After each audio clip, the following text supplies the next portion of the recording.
Marcos 15, 22 em diante, acompanhe a leitura da palavra de Deus. E levaram Jesus para o Gólgota, que quer dizer lugar da caveira. Deram-lhe a beber vinho com mirra. Ele, porém, não tomou.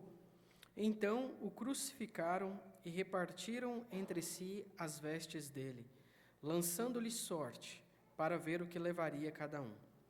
Era a hora terceira quando o crucificaram. E por cima estava em epígrafe a sua acusação, o rei dos judeus. Com ele crucificaram 2 ladrões, um à sua direita e o outro à sua esquerda. E cumpriu-se a escritura que diz, com malfeitores foi contado.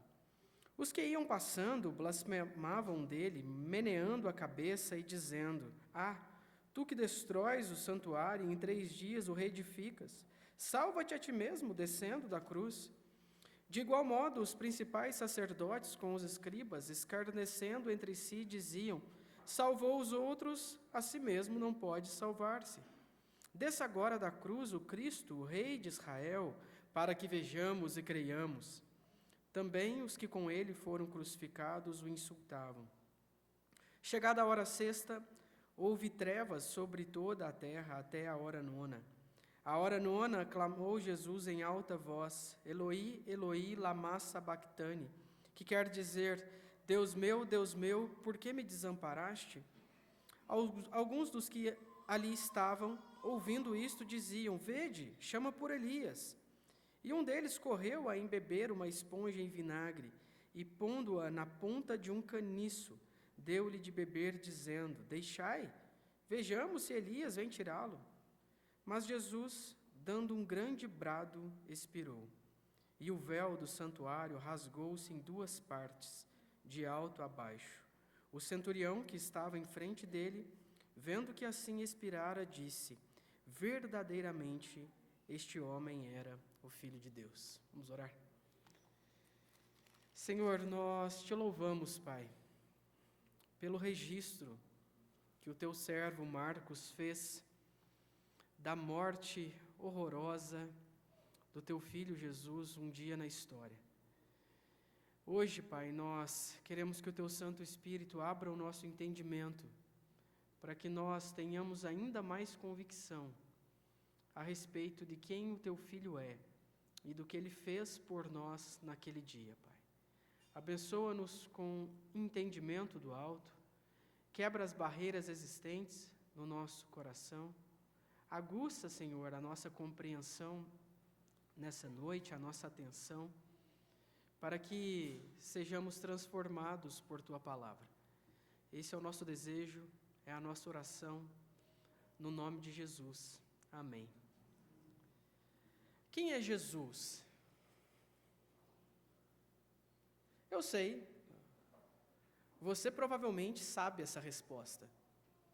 Ainda mais se você cresceu em uma igreja cristã. E o simples fato de você estar aqui hoje, nessa noite, numa igreja cristã, ou seja, que se dispõe a seguir a Cristo, mostra que algum entendimento a respeito de Jesus Cristo você tem. Mas eu faço a pergunta novamente, eu queria insistir nisso. Quem é Jesus? E eu estou insistindo nisso porque o fato da gente ter familiaridade com a fé cristã, com a igreja cristã, muitas vezes rouba da gente a profundidade do entendimento da identidade de Jesus Cristo. O que eu estou querendo dizer para você? Eu sei que na ponta da língua a gente tem a resposta, não é? Se eu falar para você quem é Jesus, eu vou falar: Jesus é o Filho de Deus, é o que está escrito na palavra de Deus. Mas muitas vezes existe uma falta de conexão entre aquilo que a gente fala e aquilo que o nosso coração de fato crê. Jesus é o Filho de Deus que morreu e viveu em meu lugar, de fato. A gente tem esse entendimento de que quando a gente vem à igreja para adorar ao Senhor Jesus, toda a nossa vida está posta diante do Senhor do universo, ou a gente faz isso porque a gente está acostumado a fazer, não é? Domingo é dia de igreja. Domingo a gente faz isso mesmo. A gente acorda naquela loucura e é filho para cá, arruma para lá e se prepara, e quando vê a gente tenta chegar mais ou menos no horário e está tudo certo, porque isso é domingo. Domingo a gente faz isso, ir à igreja. O que eu estou dizendo para você é o que a identidade de Jesus significa para nós. Ou seja, como quem Jesus é transforma quem eu sou, quem você é. Veja, essa pergunta, quem é Jesus, ela tem sido feita há milhares de anos. Tá? Muitas pessoas já se propuseram responder essa pergunta, e as respostas vêm de diferentes formas, você sabe disso. C.S. Lewis, o autor famoso das Crônicas de Nárnia, né, ele ficava muito irado quando as pessoas tentavam responder essa pergunta, tentando igualar Jesus a algum mestre da moralidade. Né? Jesus, o maior mestre que já existiu. Ou então, Jesus, o maior psicólogo que já existiu, e coisas do tipo. Certa vez ele escreveu o seguinte, demonstrando a sua ira, quando as pessoas falavam coisas genéricas do tipo a respeito de Jesus. Ele diz assim: um homem que era apenas um homem, e que disse o tipo de coisa que Jesus disse, não seria um grande mestre da moral. Ou ele seria um lunático, ou ele então seria o diabo do inferno. Você precisa fazer a sua escolha. Ou esse homem foi e é o Filho de Deus, ou então um homem louco ou algo pior. Você pode tê-lo por um tolo. Você pode cuspir nele e matá-lo como um demônio. Ou você pode cair aos seus pés e chamá-lo de Senhor e Deus. Mas não vamos vir com nenhuma bobagem paternalista sobre ser ele um grande mestre humano. O que C.S. Lewis está pontuando aqui? O tipo de afirmação que Jesus faz, dizendo que ele era o Filho de Deus, não permite você acreditar nele como um grande mestre da moral, um exemplo a ser seguido. É o trilema que C.S. Lewis propôs. Ou ele era um lunático e estava contando uma grande mentira, e enganou um monte de gente a respeito disso, ou ele era um farsante, né, e falava coisas que as pessoas acreditavam, mas na verdade ele não era filho de Deus. Ou ele era uma vítima, um impostor que foi morto pelo sistema religioso da sua época, ou então ele era de fato o Filho de Deus. E eu volto a pergunta para você: quem é Jesus? Por que eu estou insistindo nessa pergunta? Porque Marcos construiu todo o seu evangelho até esse momento para que você pudesse responder essa pergunta. Ele arquitetou exatamente todas as narrativas. Ele foi trazendo para você as histórias, o que aconteceu a respeito da vida e agora a respeito da morte de Jesus, para que chegasse nesse ponto e você não ficasse indiferente em relação à identidade de Jesus. Você precisa tomar uma posição. É isso que Marcos quer. Ele quer que o seu leitor, depois de passar por todo o Evangelho e chegar até a crucificação e morte de Jesus, entenda, ou pelo menos responda, quem é Jesus. Por que eu estou dizendo isso? Porque quando Marcos vai descrever a morte de Jesus, que foi esse texto que a gente leu, ele coloca 3 perspectivas. Ele contrasta 3 pontos de vista a respeito da identidade de Jesus. O primeiro ponto de vista, a primeira perspectiva, é a perspectiva dos romanos. Jesus é um coitado, é um fracassado. Ele foi uma vítima do sistema religioso da sua época. E como os religiosos da sua época eram impiedosos, ele morreu por isso. Ele pagou um preço por ser uma vítima, um coitado, um fracassado. Essa era a perspectiva dos romanos. A perspectiva dos judeus é outra. Jesus era um mentiroso. Ele era uma farsa. Ele estava enganando as pessoas, dizendo ser Deus. E ele merecia morrer por causa disso. Porque o que ele falava era blasfêmia. E blasfêmia era o caso de pena capital. Então, para os judeus, ou para o sistema religioso judaico, Jesus, um mentiroso, uma farsa. Mas agora a gente tem nesse texto um terceiro ponto de vista. Eu não sei se você reparou, no final do versículo que a gente leu, no versículo 39, a gente tem a perspectiva de um centurião romano. E ele fala o seguinte: Jesus é verdadeiramente o Filho de Deus. E eu queria mostrar isso para você no texto hoje. Mostrar que Jesus não pode ser uma vítima, um coitado. Não tem como ele ser uma vítima. Não tem como ser ele um farsante, um lunático, mas de fato ele é quem ele diz ser. E o texto mostra isso para a gente. A primeira perspectiva que a gente tem aí é a perspectiva dos romanos. Isso está do versículo 22 até o versículo 28.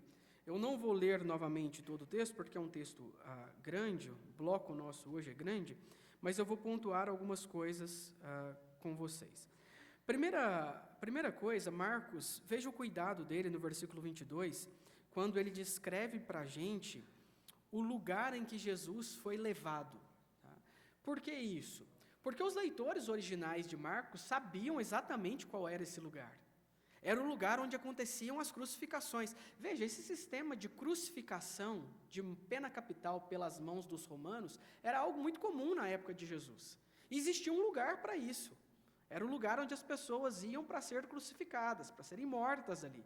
E Marcos está fazendo essa descrição, mostrando para a gente que isso foi um fato histórico. E isso é importante, queridos, porque Marcos, como um bom escritor que está mostrando ao seu leitor que a informação dele é digna de crédito. A morte de Jesus aconteceu no tempo e no espaço. Ele está mostrando para a gente quando que isso aconteceu e onde que isso aconteceu. Ele continua falando no versículo 23 que deram para Jesus uma mistura de vinho com mirra. É muito interessante isso aqui, porque às vezes a gente lê e não percebe exatamente os detalhes, mas essa era uma mistura alucinógena. Era como se fosse uma bebida que trazia uma certa anestesia para a pessoa. Onde está o fato interessante? É que a gente não vê, nos relatos históricos, a descrição dos soldados romanos fazendo isso com outros prisioneiros. A Bíblia não nos conta sobre eles oferecendo esse tipo de bebida para aqueles que estavam morrendo. Mas por que eles oferecem essa bebida alucinógena que anestesiava para Jesus? Porque eles tinham a impressão de que Jesus era uma vítima, era um coitado. É como se eles pensassem assim: olha, coitado desse homem, está morrendo na cruz por causa da inveja do povo dele, da liderança religiosa, vamos aliviar o sofrimento dele. Vamos dar uma mistura aqui para aliviar a dor dele. Só que onde está o fato interessante? Jesus não aceita. Ele não aceita a mistura. Ele está ali para cumprir todo o sofrimento, toda a sua obra de humilhação. Aí a gente tem ainda, se a gente viu nas semanas passadas, o relato, entre Pilatos e Jesus Cristo, e fica evidente que até mesmo o governador romano da época, ele tinha Jesus por alguém digno de pena, de dó. Não sei se vocês se lembram, está lá em Marcos 14, ele está argumentando com as lideranças e a multidão está gritando para crucificar Jesus, e aí Pilatos faz assim: que mal ele fez? Ele fala assim: que mal ele fez? Então ele tinha a impressão de que Jesus era de fato uma vítima, um coitado que estava pagando o preço pela inveja do seu próprio povo. A gente tem ainda aqui, no versículo 24, uma descrição dos soldados lançando sortes, E é muito interessante quando a gente lê essa descrição, queridos, porque esse evento aqui é o cumprimento de uma profecia que foi dada quase 1000 anos antes por Davi no Salmo 22. Lá no Salmo 22, Davi fala assim: repartem entre si as minhas vestes, e sobre a minha túnica deitam sortes. E olha o que está acontecendo com Jesus, exatamente aquilo que Davi previu, quase 1000 anos antes. Mais uma vez mostrando que tudo que está acontecendo aqui foi exatamente aquilo que Deus decretou desde a eternidade. O plano de Deus está se cumprindo cabalmente. E aí vem, no versículo 26, uma coisa muito interessante, porque Pilatos manda colocar sobre a cruz uma epígrafe, uma descrição, uma acusação. E a acusação era o seguinte: o rei dos judeus. É interessante quando a gente pensa nisso, por que Pilatos colocou isso? Certamente para fazer uma afronta à liderança religiosa judaica. É como se ele quisesse fazê-los passar vergonha em relação. Está vendo aqui? Esse homem crucificado, ele é o rei dos judeus. Veja, poderia estar escrito assim: o homem que se dizia ser o rei dos judeus, mas não é isso que foi escrito. Pilatos mandou escrever o rei dos judeus, mais uma vez mostrando o entendimento dele a respeito de Jesus. Uma outra coisa interessante aqui, queridos, é que Jesus é crucificado entre dois ladrões. A gente muitas vezes não para reparar nisso, né? Mas o fato de Jesus estar crucificado entre dois ladrões, em primeiro lugar, para se cumprir a profecia das Escrituras, Isaías 53, a gente já viu isso, é verdade. A palavra de Deus mostra para a gente que isso foi para se cumprir a profecia. Mas tem um outro ponto aqui, um detalhe histórico, que isso também mostra um entendimento de Pilatos a respeito de Jesus. É como se ele estivesse dizendo: olha, o rei dos judeus não é melhor que nenhum desses ladrões aqui. Ele está ali, morrendo, sofrendo, por causa dos religiosos do seu tempo. Queridos, tudo isso para mostrar para vocês que os romanos viam na morte de Jesus o reflexo de um homem fracassado, de um coitado, de uma pessoa vítima do sistema religioso da sua época. Mas os judeus não viam dessa forma. E isso está aí no versículo 29 até 32, depois os versículos 35 e 36. Veja, no versículo 29, que Marcos vai descrevendo as reações das pessoas à crucificação de Jesus. Tá? Então, primeiro a gente vê aí o povo de modo geral, que passava ali e via Jesus crucificado. Olha o versículo 29. Os que iam passando blasfemavam dele, meneando a cabeça e dizendo: a tu que destróis o santuário e em 3 dias o reedificas, salva-te a ti mesmo descendo da cruz. Olha que interessante, eles veem Jesus crucificado e eles fazem questão de demonstrar desaprovação. Esse meneando a cabeça é quando a pessoa está ela está querendo tanto expressar a sua opinião que fica evidente pela postura dela. E elas estão falando, as pessoas estão falando algo que não é verdadeiro. Elas dizem assim: tu que destrói os santuários e em 3 dias o reedificas. A gente já viu que Jesus não disse isso.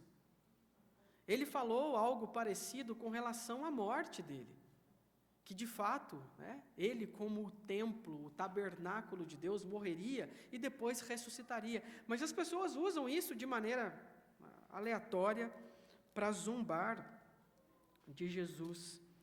E aí, o versículo 31 conta para a gente agora a posição da liderança religiosa que vai passando ali, as autoridades. Diz assim o texto: de igual modo, os principais sacerdotes com os escribas, escarnecendo entre si, diziam: salvou os outros, a si mesmo não pode salvar-se.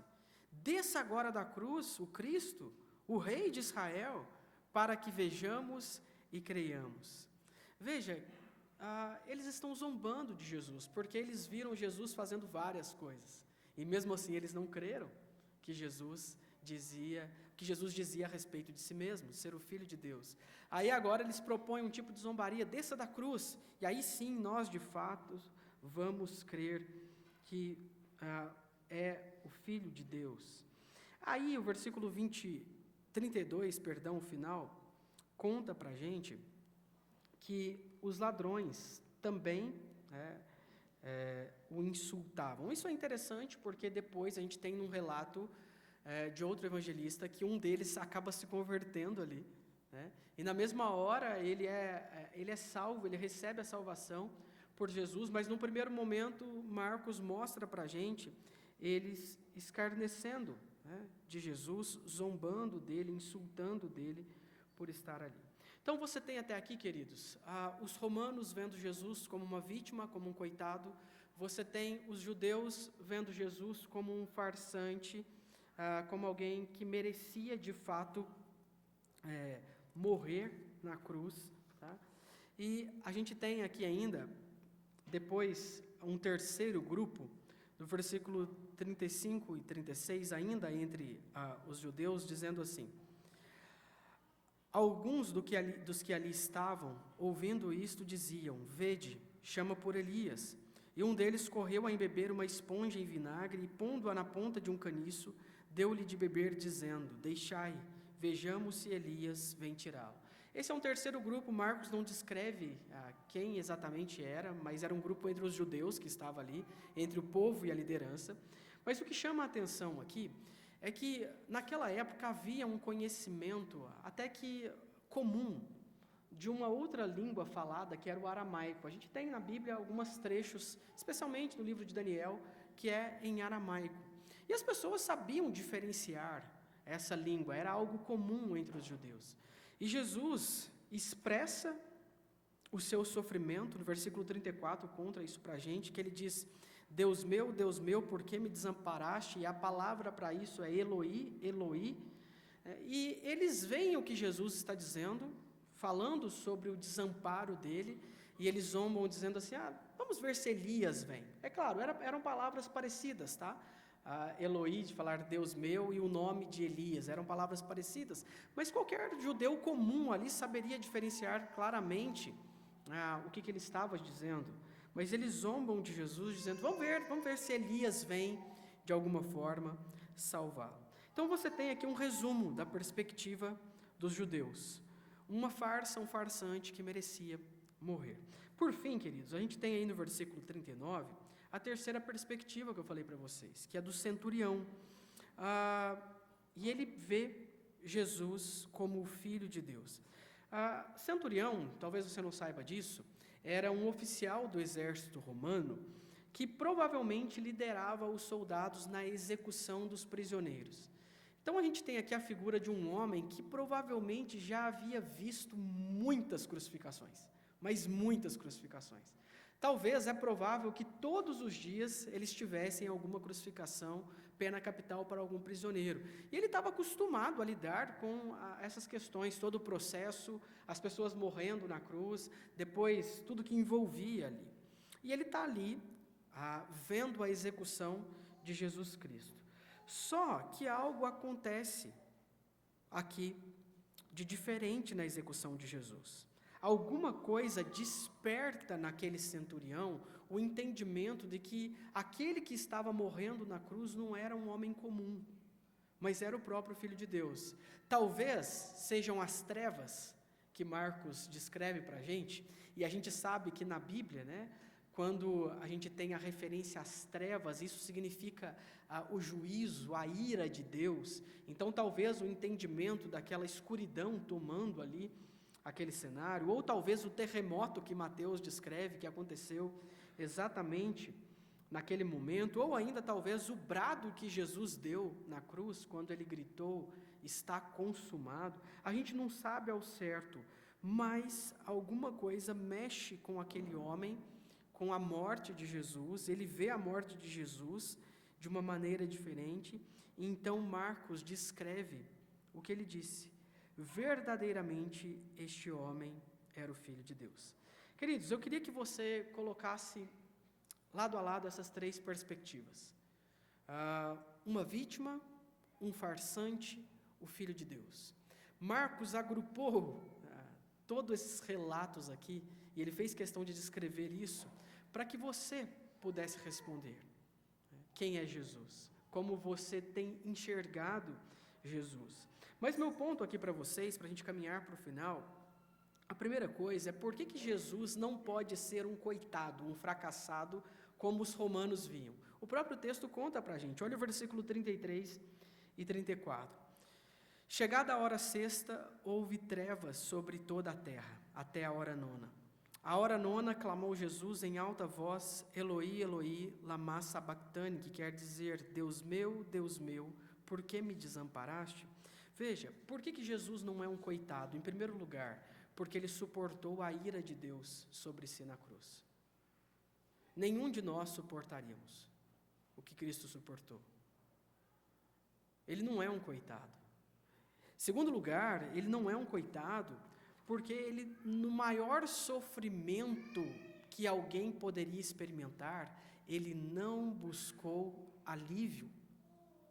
Ele poderia ter bebido aquela mistura de vinho com mirra e ter tido uma morte anestesiada, mas no pior sofrimento que alguém poderia ter em vida, ele não buscou alívio. Queridos, eu e você não somos assim, na verdade.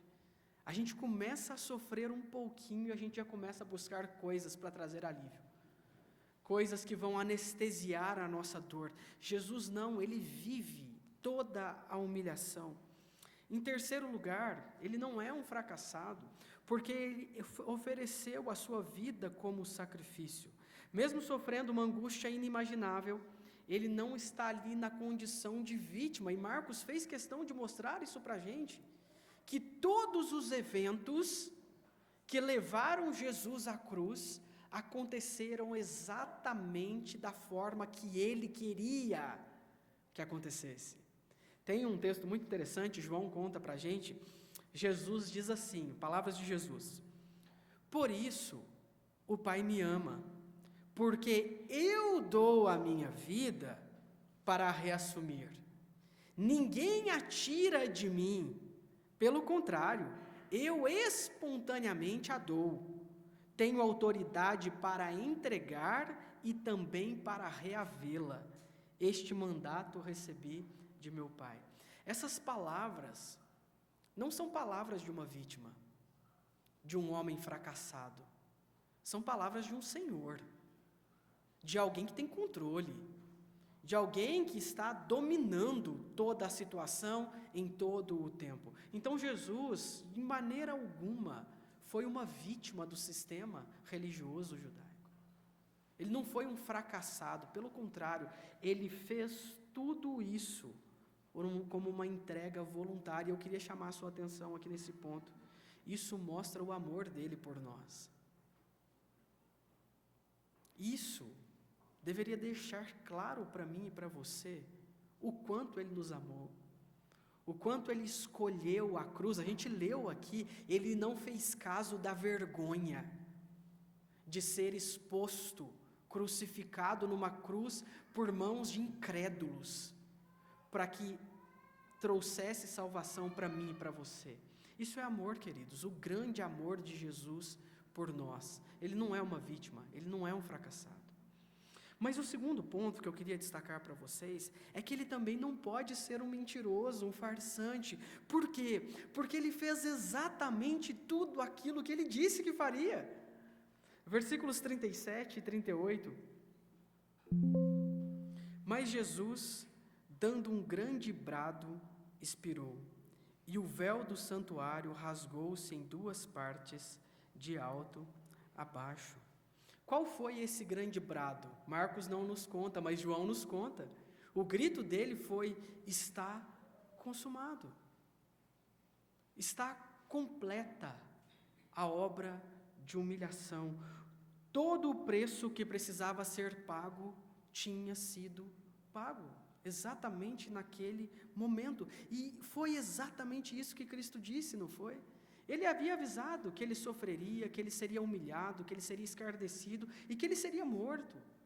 Ele disse que ele viria para salvar o povo dos pecados deles, para oferecer uma reconciliação entre os escolhidos e o próprio Deus. Então, isso significa que Jesus cumpriu completamente, perfeitamente, tudo aquilo que ele disse que ele ia fazer, que era salvar o povo dos pecados, livrá-los, queridos, do inferno. Tem uma frase muito interessante de Tim Keller, que eu acho que, quando ele vai comentar esse versículo, fica muito bem aqui, quando ele fala sobre o povo, né? Mandando Jesus descer da cruz, acenando com a cabeça e tudo mais. Ele diz assim, abre aspas: o povo mandou Jesus descer da cruz, dizendo, zombando, ele salvou os outros e não consegue salvar a si mesmo. o que não perceberam foi que ele podia salvar os outros unicamente porque não salvou a si mesmo. Foi porque Cristo não desceu da cruz que nós temos salvação. Foi porque ele permaneceu ali. Ou seja, Jesus não é um mentiroso, um farsante. Ele fez aquilo que ele prometeu fazer. Eu queria que você focasse agora no versículo 37, versículo 38, perdão, que fala o brado de Jesus, versículo 37, o 38 diz assim: e o véu do santuário rasgou-se em duas partes, de alto a baixo. Lembra? O véu era aquele pano que fazia separação entre o santo lugar e o restante do tabernáculo. O lugar que simbolizava a presença máxima de Deus, onde o sumo sacerdote entrava ali apenas uma vez por ano e com todo um processo tendo que ser bem executado para que ele mesmo não morresse diante da presença santa de Deus. E quando Jesus se oferece na cruz, quando ele se entrega voluntariamente na cruz, a Bíblia conta para a gente que esse véu foi rasgado, ou seja, não há mais separação entre nós e Deus. Cristo nos deu um acesso, mas eu queria que você reparasse no detalhe. Esse véu foi rasgado em duas partes, mas ele não foi de baixo para cima. A Bíblia fala que o véu rasgou de alto a baixo. Sabe o que isso indica? Que foi Deus quem rasgou esse véu.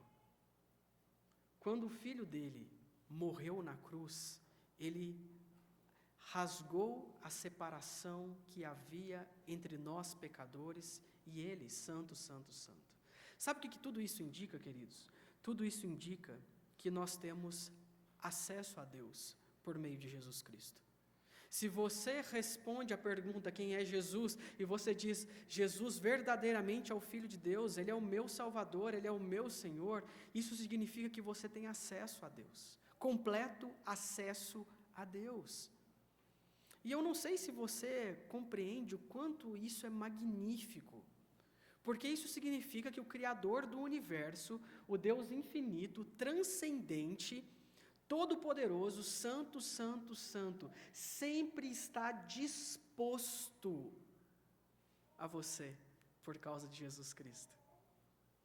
Não tem um momento da sua vida que Deus rejeita você por causa dos seus pecados. Sabe por quê? Porque Ele já rejeitou o Filho dele por causa dos seus pecados. Não existe mais separação. Sim, é verdade que como um pai bom, Ele nos disciplina muitas vezes. Ele permite que a gente experimente dor, sofrimento, isso tudo é verdade. Mas aquela separação não existe mais. Você tem livre acesso ao trono da graça de Deus por causa de Jesus Cristo, por causa da morte dele. Porque primeiro, Jesus não é uma vítima. Segundo, porque Ele não é uma farsa, mas porque Ele é, de fato, o Filho de Deus.